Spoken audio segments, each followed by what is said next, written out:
আসসালামু আলাইকুম। আমরা আজকে চলে আসলাম নতুন একটি ভিডিও নিয়ে। রাইসার আম্মু অনেকদিন ধরে কিছু টাকা জমিয়েছে। ওর নিজের শখের একটা মাইক্রোফোন এবং একটা সেলফি স্টিক কিনবে। সো আজকে তার এই স্বপ্নটা একটু হলেও পূরণ হয়েছে, কিনলাম। সো সাবিনারে জিজ্ঞেস করি, আচ্ছা তোমার অনুভূতিটা কি, যে তোমার টাকাটা যে আজকে বাংলাম, তোমার এই অনুভূতিটা কি? আমার টাকা আমার ফিরিয়ে দিবেন। টাকা আমি ফিরে দিব না, টাকা ইনকাম করবা তুমি?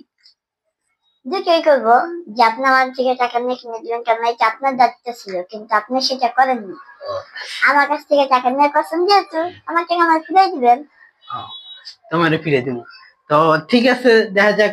যেহেতু আমরা ভিডিও শুরু করছি, যদি কখনো সুযোগ হয়, আল্লাহ যদি কখনো ওইভাবে সুযোগ করে দেয়, আমরা ওইভাবে যদি ইনকাম হয়, তো আমি তোমার এই টাকার বেশি দিব, সমস্যা নাই, ঠিক আছে? তো আশা করি আপনারা সবসময় আমাদের পাশে থাকবেন, আমাদের সাপোর্ট দিবেন। আসসালামু আলাইকুম রহমতুল্লাহ।